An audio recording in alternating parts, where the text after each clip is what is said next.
चलिए दोस्तों, हम शुरू करते हैं फ्लैट स्लैब का डिज़ाइन। देखिए, हमने कल डिज़ाइन 1 पढ़ लिया था, डी निकालना, उसके बाद लोड निकालना, उसके बाद हमने मूवमेंट निकाला था और उसके बाद हमने डिस्ट्रीब्यूशन किया था मूवमेंट का। फिर फर्दर डिस्ट्रीब्यूशन था कॉलम स्ट्रिप और मिडल स्ट्रिप में। उसके बाद का स्टेप अब हम करते हैं चेकिंग द थिकनेस। जो हमने थिकनेस ली थी ना, वो जो स्टार्टिंग में स्टेप नंबर 1 में निकाली थी, ये वाली थिकनेस, ठीक है। इसको चेक करना है कि भाई इस थिकनेस से अगर हम डिज़ाइन करेंगे तो हमारा ओके होगा या नहीं होगा। कैसे चेक करेंगे? एमयू लिमिटिंग निकालेंगे। एमयू लिमिटिंग का फॉर्मूला होगा 0.36 x u max upon d 1 minus में 0.42 x u max upon d b into d square into में एफ सी के। देखो, 0.36 एक्स यू मैक्स अपॉन में डी 1 माइनस में 0.4 एक्स यू मैक्स अपॉन में d into max f c के। इस वाले फैक्टर को बोलते हैं क्यू, इस वाले फैक्टर को, ठीक है। यानी कि बी डी स्क्वेयर को हटा दो इसको, और इस वाले फैक्टर को बोलते हैं क्यू यू। ये डिज़ाइन कांस्टेंट होता है। X u max upon D, x u max upon D आप कहाँ से लेके आओगे? कोड से। पेज नंबर 70 पे है कोड पे। अगर आपके पास कोड है तो अभी ओपन करो पेज नंबर 70।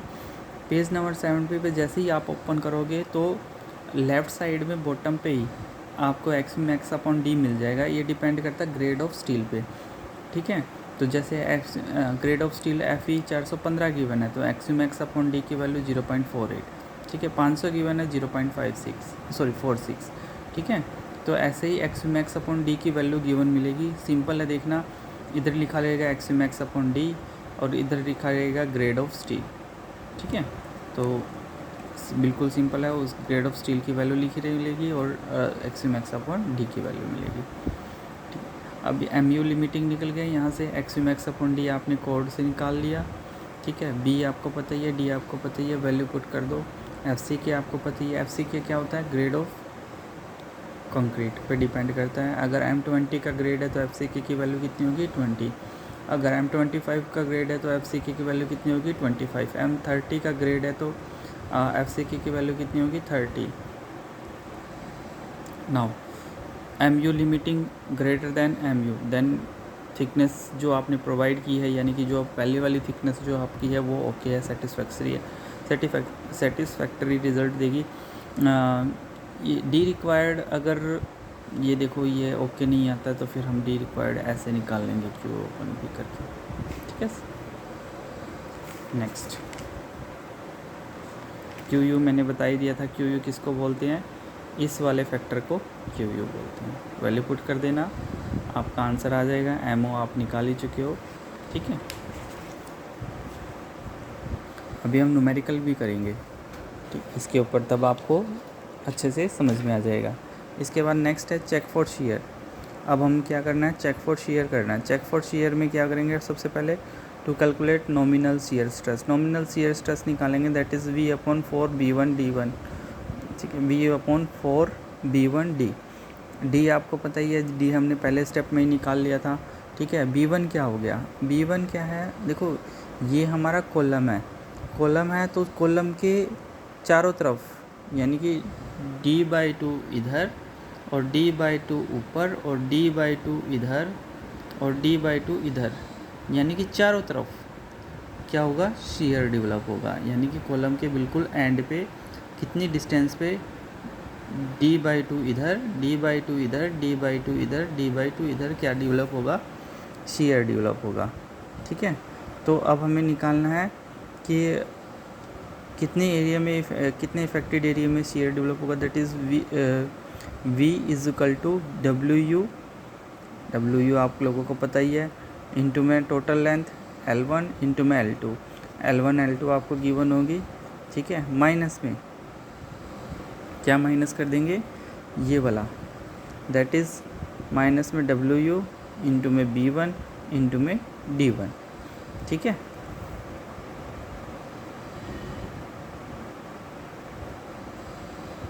ये आपको समझ में आ गया B1 क्या है? यानी कि B में, यानी कि कॉलम के साइज़ में आप D/2 इधर से और D/2 इधर, ये दोनों ऐड कर दोगे। ऐसे ही कॉलम की हाइट में D/2 ऊपर का और D/2 नीचे का, ये आप क्या कर दोगे? ऐड कर दोगे, क्लियर है आपको? टू कैलकुलेट टो सी क्या होगा 0.25 अंडर रूट एफ सी के आपको पता ही है, ये कंडीशन आ जाएगी, ओके है।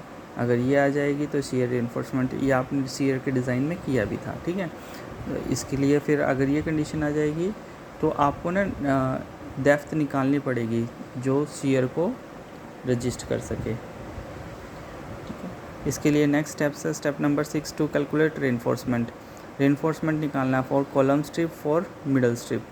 कॉलम स्ट्रिप के लिए क्या होगा, negative design moment, positive design moment, negative design moment, positive design moment, ये आपने लिख लेने हैं, ठीक है। AST का फॉर्मूला होता है 0.5 FC के FY -1 माइनस में अंडर द रूट 1 माइनस में मोमेंट अपॉन में 0.4 FC के B into d square B into D.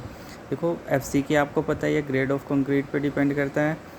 Moment क्या है, एक बार ये आपने नेगेटिव डिज़ाइन मोमेंट लेना है और ये मोमेंट जो है इसकी यूनिट किस में होनी चाहिए, न्यूटन mm में, ठीक है। इसकी यूनिट अगर किलो न्यूटन मीटर में हुई ना तो आपको 10⁶ से मल्टीप्लाई कर देना इधर। FCK की वैल्यू 20, FY की वैल्यू अगर FE 250 की बने तो FY की वैल्यू कितनी होगी 250, FE 415 की बने तो FY की वैल्यू कितनी होगी 415। बाकी सारी चीज़ें आपको पता है, निकाल देना, स्पेसिंग निकाल देना, स्पेसिंग आप लोगों को निकालनी आती ही होगी। Area of 1/1000 divided by total AST। Same यही फॉर्मूला हमें पॉजिटिव डिज़ाइन मोमेंट निकाल के भी करना है। पॉजिटिव डिज़ाइन मोमेंट, एक बार आपने नेगेटिव डिज़ाइन मोमेंट रखना है, एक बार आपने पॉजिटिव। नेगेटिव डिज़ाइन मोमेंट रखोगे, स्पेसिंग निकालोगे, ठीक है। ऐसे ही पॉजिटिव डिज़ाइन मोमेंट रखोगे, स्पेसिंग निकालोगे। सेम मिडल स्ट्रिप के लिए आप लोगों को करना है। तो आई होप आप लोगों को ये क्लियर हो गया होगा। अब हम करते हैं क्वेश्चन करते हैं, चलो।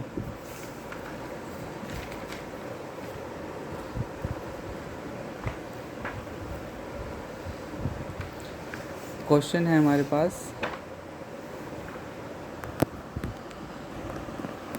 ये देखिए ये क्वेश्चन है हमारे पास। क्वेश्चन क्या है, हमें क्या करना है, design A interior panel of A flat slab of size 5 meter into 5 meter without providing drop and column head. Size of column का size given है 500 mm into 500 mm and live load on the panels is 4 kN per meter square. Take floor finishing load is कितना है 1 kN per meter square, ठीक है। Use M20 and FE 450। तो अब हमें इसको करना है। इसको करने के लिए सबसे पहला स्टेप्स है, देखो मैंने वहाँ पे जो वो स्टेप लिखवाए थे उसमें मैंने डिज़ाइन कांस्टेंट कैलकुलेट नहीं करवाया था, ठीक है। बट डिज़ाइन कांस्टेंट हमें यूज़ होता है, मैंने बोला था ना QU, तो QU ही हमारा यहाँ पे डिज़ाइन कांस्टेंट है बेसिकली। तो QU निकाल लेंगे। Ultimating resisting factor that is 0.36 FC के 1 माइनस में XU max upon D into max max upon D. अभी बता के हटा था XU मैक्स अपॉन डी किसके ऊपर डिपेंड करता है, ग्रेड ऑफ स्टील के ऊपर, ठीक है। और ग्रेड ऑफ स्टील है जैसे FE 415 पे बताया था मैंने, तो आप लोग देख लेना XU मैक्स अपॉन डी। वैसे 415 पे मैंने बता दिया था, 415 पे कितना होता है 0.48। पेज नंबर 70 लिखा भी हुआ है। फिर भी ना मिले तो मेरे को नीचे कमेंट करके आप बता सकते हो, ठीक है। मैं आपको एक पिक भेज दूंगा उसकी। स्टेप नंबर 2 क्या है, टू कैलकुलेट डेप्थ। अब हमारा वही वाला स्टेप नंबर जो 1 था वो वाला स्टार्ट हो गया। Step number 2 to calculate depth. Depth में क्या होगा, स्पैन अपॉन में डी। स्पैन कैसे, फॉर्मूला क्या था मैंने बताया था, देखो स्टेप को ध्यान से देखो। स्पैन अपॉन में D is equal to, span upon में D is equal to 0.9 into में 40। ये कंटिन्यूस स्लैब है जब 250 गिवन है। स्पैन अपॉन में डी 0.9 इंटू में 0.8 इंटू में 40, ये कब होगा जब 415 और 500 होगा। आप लोगों को क्लियर है क्वेश्चन में कितना गिवन है 415। तो फॉर्मूले में क्या लगाना है, स्पैन अपॉन में डी 0.9 इंटू में 0.8 इंटू में 0.40। मैंने पहले ही बताया था सिंपली स्पोर्टेड कोई बहुत मतलब सिंपली स्पोर्टेड फ्लैट स्लैब नहीं होती, कंटिन्यूस स्लैब होती है। इसमें देखो यहाँ कहीं भी मेंशन नहीं किया हुआ, तो आप कंटिन्यूस भी स्लैब मान के ही इसको करोगे, ठीक है। तो 500 स्पैन हमारे पास कितनी है दे रखा है 5 मीटर। साइज़ ऑफ पैनल दे रखा है, मतलब एक सॉरी एक पैनल का साइज़ दे रखा है सेंटर से सेंटर लाइन ऑफ कॉलम, यानी कि एक पैनल का साइज़ दे रखा है दैट इज़ 5 मीटर और इधर भी 5 मीटर, ठीक है। तो L1 और L2 आप लोगों को क्या दे रखी है, 5 मीटर। मीटर को mm में चेंज कर दो, that is 5000 divided by d, ये आप कैलकुलेट कर लोगे। यहाँ से कैलकुलेट करने के बाद d जो हमारा आएगा 173.6 mm, इसको हम एज्यूम कर लेते हैं 175। कैपिटल D निकालेंगे, स्मॉल d प्लस में 20 प्लस में डाया बाई 2। देखो मैंने क्लियर कवर की जो वैल्यू ली है वो 20 लिया है। कल मैंने क्लियर कवर की वैल्यू कितनी लिखवाई थी, 30 लिखवाई थी।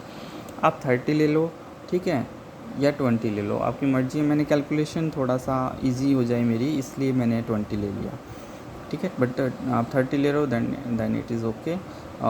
डाया का हाफ, डाया मैंने 10 mm एज्यूम कर लिया है, ठीक है। मैंने कल बताया था कि डाया कितना होना चाहिए, 8 से 12 का, तो मैंने कितना लिया यहाँ पे 10 mm का डाया ले लिया। 10 mm का, तो 10 का हाफ कितना होगा, 5 होगा, तो यहाँ पे कितना आ गया, 200 आ गया, ठीक है। अब इसके बाद नेक्स्ट स्टेप्स है मेरा, स्टेप नंबर 3 पे मूव करते हैं हम। स्टेप नंबर 3 पे मूव करने के लिए ये भी एक नया स्टेप है, ये कल मैंने लिखवाया नहीं था, तो आज इसको थोड़ा सा देख लेंगे, कोई टफ नहीं है। स्टेप नंबर 3 है हमारा डायमेंशन निकालना, ठीक है। हमें डायमेंशन निकालनी, डायमेंशन मतलब हमें विड्थ ऑफ कॉलम स्ट्रिप और विड्थ ऑफ मिडल स्ट्रिप निकालनी है। विड्थ ऑफ कॉलम स्ट्रिप कितनी है, 0.5 इंटू में L2, L2 की वैल्यू कितनी है, 5 मीटर। L1 और L2 हमारे दोनों क्योंकि साइज़ सेम है, हमें पैनल का साइज़ कितना गिवन है, 5 मीटर इंटू 5 मीटर, ठीक है। L2 रख दिया, 2.5 मीटर आ गई width of column strip. Width of middle strip निकालने के लिए क्या करेंगे, विड्थ ऑफ मिडल स्ट्रिप में L2 minus width of column strip.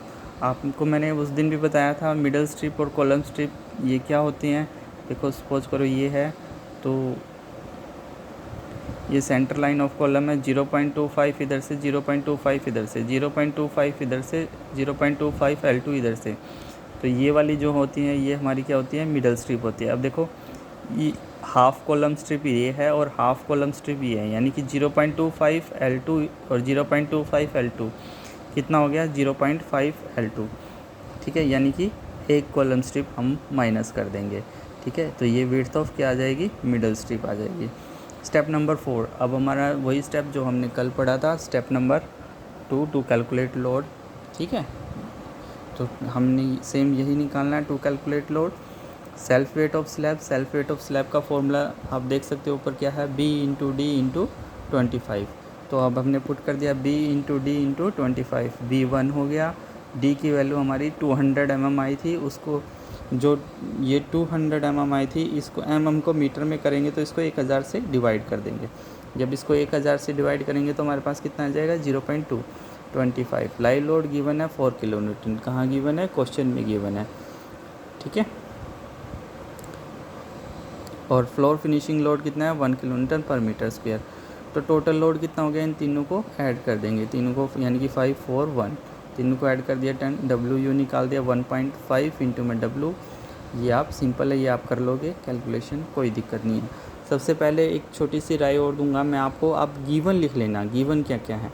जैसे साइज़ गिवन है, यानी कि L1 L2 गिवन है, ठीक है। कॉलम का साइज़ गिवन है, ठीक है। उसके बाद लाइव लोड गिवन है, उसके बाद फ्लोर फिनिशिंग लोड गिवन है, उसके बाद ग्रेड ऑफ कंक्रीट और ग्रेड ऑफ स्टील, ये गिवन है। तो एक अगर आप गिवन लिखोगे इंप्रेशन अच्छा जाएगा एग्ज़ाम में, ठीक है, उसको पता लग जाएगा कि आपको कुछ आता है। स्टेप नंबर 5, स्टेप नंबर 5 करोगे टू कैलकुलेट मूवमेंट, मूवमेंट निकालोगे। मूवमेंट निकालने के लिए MO का फॉर्मूला होता है WLN/8। LN का फॉर्मूला क्या होगा, LN is equal to L2 minus में size of column. Size of L2 कितना है, 5 मीटर। साइज़ ऑफ कॉलम कितना है, 500 mm। कॉलम का साइज़ कितना गिवन है, 500 mm। mm को क्या करोगे आप, मीटर में चेंज कर दोगे तो कितना हो जाएगा, 0.5 मीटर। 1000 से डिवाइड कर दोगे, ये LN कितना आ गया, 4.5 LN आ गया। अब W निकालेंगे। W मैंने कल बताया था आप लोगों को, W क्या होता है, आप देख भी सकते हो W क्या होता है, WU इंटू में L2 इंटू में LN, ठीक है। सेम यही चीज़ मैंने की है, WU इंटू में L2 इंटू में LN। WU कितना है, 15 इंटू में 5 इंटू में LN कितना है, 4.5। वैल्यू पुट कर दी, MO आ गया। अब डिस्ट्रीब्यूशन ऑफ मूवमेंट निकालेंगे। नेगेटिव मूवमेंट 0.65 इंटू में MO, ये हमारा M1 हो जाएगा। MO की वैल्यू हम निकाल चुके हैं, वैल्यू पुट करनी है। ये हमने कहाँ से लिया था? कोड से। कल मैंने बताया था कोड, ठीक है। तो आप फ्लैट स्लैब ओपन करोगे, आगे फ्रंट में इंडेक्स होते हैं, फ्लैट स्लैब देखना और वहाँ से ओपन करना, आपको ये सारी वैल्यू मिल जाएगी, नेगेटिव मूवमेंट, पॉजिटिव मूवमेंट। याद करना चाहते हो तो याद भी कर सकते हो, छोटी सी वैल्यू है, बट कोड से जो चीज़ कोड से मिल रही है तो आप देख सकते हो, कोई दिक्कत नहीं है। पैनल पॉजिटिव मूवमेंट कितना होगा? 0.35 इंटू में MO। तो MO की वैल्यू हमारे पास आई, ये निकल गया हमारा। अब further distribution of movement into column strip और मिडिल स्ट्रिप क्या होगा? कॉलम स्ट्रिप पे मूवमेंट क्या होगा? मिडिल स्ट्रिप पे मूवमेंट क्या होगा? कल बताया था मैंने, नेगेटिव मूवमेंट कितना होगा? 0.75 इंटू में M1 की वैल्यू पुट कर देंगे, यहाँ पे निकल चुकी है, ये वैल्यू आ जाएगी। आप कैलकुलेशन कर लेना, कैलकुलेशन की थोड़ी बहुत इधर उधर मिस्टेक हो सकती है, वैसे मैंने कैलकुलेट करके लिखा है, ओके है वैसे, ठीक है। M1 माइनस में मूवमेंट, कॉलम स्ट्रिप का मूवमेंट हमारे पास आ गया है। M1 माइनस में कॉलम स्ट्रिप का मूवमेंट, इधर M2 माइनस में कॉलम स्ट्रिप का मूवमेंट, तो कॉलम स्ट्रिप का मूवमेंट ये आ गया है, ये हमने कर दिया है। आज इतना ही दोस्तों। आप अब खुद इसको पेन कॉपी लीजिए, इसको आगे करके देखिए, हो जाए तो वेल एंड गुड, नहीं हुए तो कल यहाँ से मैं कंटिन्यू करवा दूँगा, आप क्रॉस चेक कर लेना, ठीक है। तो वीडियो को लाइक करना, शेयर करना, ठीक है। चैनल को सब्सक्राइब भी करना अगर नहीं किया हो तो। आप लोगों को व्यूज़ बहुत कम आते हैं दोस्तों, मैं आप लोगों के लिए वीडियोस बनाता हूं, तो व्यूज़ थोड़ा सा देखिए जो मैं वीडियो बनाता हूं उसको, और इसको ध्यान से कीजिए, ये बहुत इंपॉर्टेंट है। अगर आपको बेसिक क्लियर नहीं होगा तो आगे L1 और L2 जहाँ पे डिफरेंट होंगे, या फिर जहाँ पे ड्रॉप भी होगा, कॉलम हेड भी होगा, आपको वो बिल्कुल भी नहीं समझ में आएगा। और ऐसे स्टेप याद करके, ऐसे तुक्के मार के उस क्वेश्चन को सोल्व करके आओगे तो वही हाफ नंबर मिलेंगे, और ये प्रॉपर प्रोसेस के साथ चलोगे तो आपको पूरे नंबर मिलेंगे, ठीक है।